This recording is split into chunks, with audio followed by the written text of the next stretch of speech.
सुख देने वाले और सारे संसार के प्रभु श्री जिनेंद्र भगवान को नमस्कार कर धन लोभी पिनाकगंध की कथा लिखी जाती है। रत्नप्रभ कांपिल्य नगर के राजा थे। उनकी रानी विद्युत प्रभा थी। वह सुंदर और गुणवती थी। यहीं एक जिनदत्त सेठ रहता था, जिन धर्म पर इसकी गाढ़ श्रद्धा थी। अपने योग्य आचार विचार इसके बहुत अच्छे थे।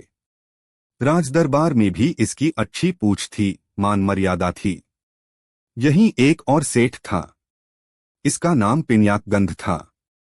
इसके पास कई करोड़ का धन था, पर तब भी यह मूर्ख बड़ा ही लोभी था, कृपण था। यह न किसी को कभी एक कौड़ी देता और न स्वयं आप ही अपने धन को खाने पीने पहनने में खर्च करता और न ही खाया करता था। इसके पास सब सुख की सामग्री थी, पर अपने पाप के उदय से या यूं कहो कि अपनी ही कंजूसी से यह सदा ही दुख भोगा करता था। इसकी स्त्री का नाम सुंदरी था। इसके एक विष्णुदत्त नाम का लड़का था। एक दिन राजा के तालाब को खोदते वक्त उडू नाम के एक मजूर को सोने के सलाइयों की भरी हुई लोहे की संदूक मिल गई। यह संदूक यहाँ कोई हजारों वर्षों से गड़ी हुई होगी। यही कारण था कि उसे खूब ही कीट खा गया था। उसके भीतर की सलाइयों की भी यही दशा थी। उन पर भी बहुत मैल जमा हो गया था। मैल से यह नहीं जान पड़ता था कि वे सोने की हैं। उडू ने उसमें से एक सलाई लाकर जिनदत्त सेठ को लोहे के भाव बेचा। सेठ ने उस समय तो उसे ले लिया, पर जब वह ध्यान से धोधाकर देखी गई तो जान पड़ा कि वह एक सोने की सलाई है। सेठ ने उसे चोरी का माल समझ अपने घर में उसका रखना उचित नहीं समझा। उसने उसकी एक जिन प्रतिमा बनवा ली और प्रतिष्ठा कराकर उसे मंदिर में विराजमान कर दिया। सच है, धर्मात्मा पुरुष पाप से बड़े डरते हैं। कुछ दिनों बाद उडू फिर एक सलाई लिए जिनदत्त के पास आया, पर अब की बार सेठ ने उसे नहीं खरीदा, इसलिए कि वह धन दूसरे का है। तब उडू ने उसे पिनाकगंध को बेच दिया। पिनाकगंध को भी मालूम हो गया कि वह सलाई सोने की है, पर तब भी लोभ में आकर उसने उडू से कहा कि यदि तेरे पास ऐसी सलाइयां और हों तो उन्हें यहाँ दे जाया करना। मुझे इन दिनों लोहे की कुछ अधिक जरूरत है। मतलब यह कि पिनाकगंध ने उडू से कोई 98 सलाइयां खरीद कर ली। बेचारे उडू को उसकी सच्ची कीमत ही मालूम न थी, इसलिए उसने सबकी सब सलाइयां लोहे के भाव बेच दी। एक दिन पिनाकगंध अपनी बहन के विशेष कहने सुनने से अपने भांजे के ब्याह में दूसरे गांव जाने लगा। जाते समय धन के लोभ से पुत्र को वह सलाई बताकर कह गया कि इसी आकार प्रकार का लोहा कोई बेचने अपने यहाँ आवे तो तू उसे मोल ले लिया करना।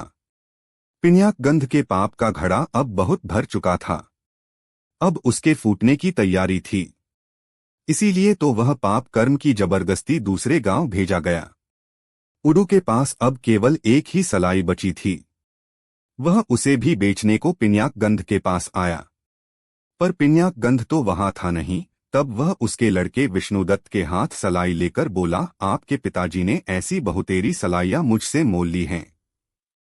अब यह केवल एक ही बची है। इसे आप लेकर मुझे इसकी कीमत दे दीजिए। विष्णुदत्त ने उसे यह कहकर टाल दिया कि मैं इसे लेकर क्या करूंगा, मुझे जरूरत नहीं, तुम इसे ले जाओ। इस समय एक सिपाही ने उडू को देख लिया। उसने खोदने के लिए वह सलाई उससे छुड़ा ली। एक दिन वह सिपाही जमीन खोद रहा था। उससे सलाई पर जमा हुआ कीट साफ हो जाने से कुछ लिखा हुआ उसे देख पड़ा।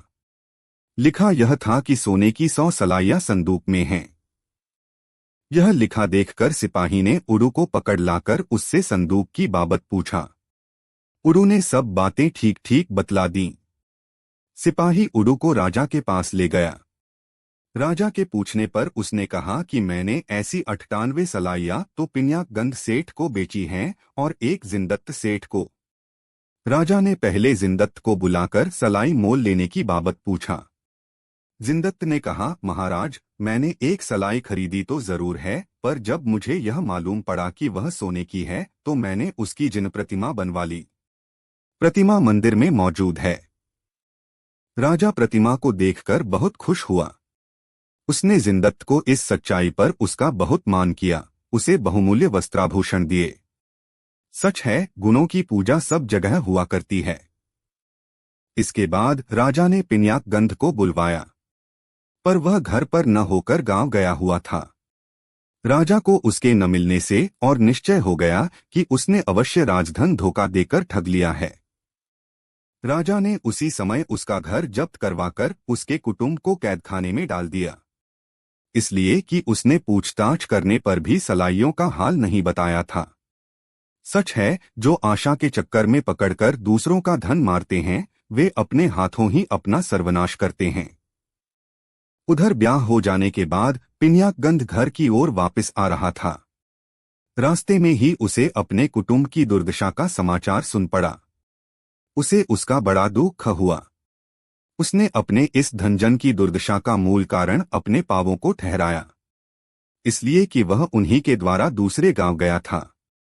पावों पर उसे बड़ा गुस्सा आया और इसीलिए उसने एक बड़ा भारी पत्थर लेकर उससे अपने दोनों पावों को तोड़ लिया।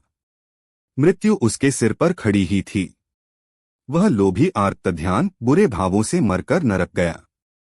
यह कथा शिक्षा देती है, जो समझदार हैं उन्हें चाहिए कि वे अनीति के कारण और पाप को बढ़ाने वाले इस लोभ को दूर ही से छोड़ने का यत्न करें।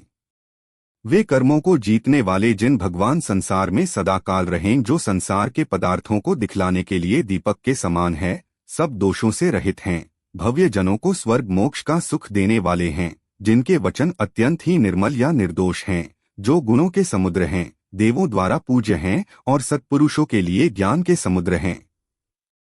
आराधना कथाकोश से 42वीं पिन्याकगंध की कथा पूर्ण हुई।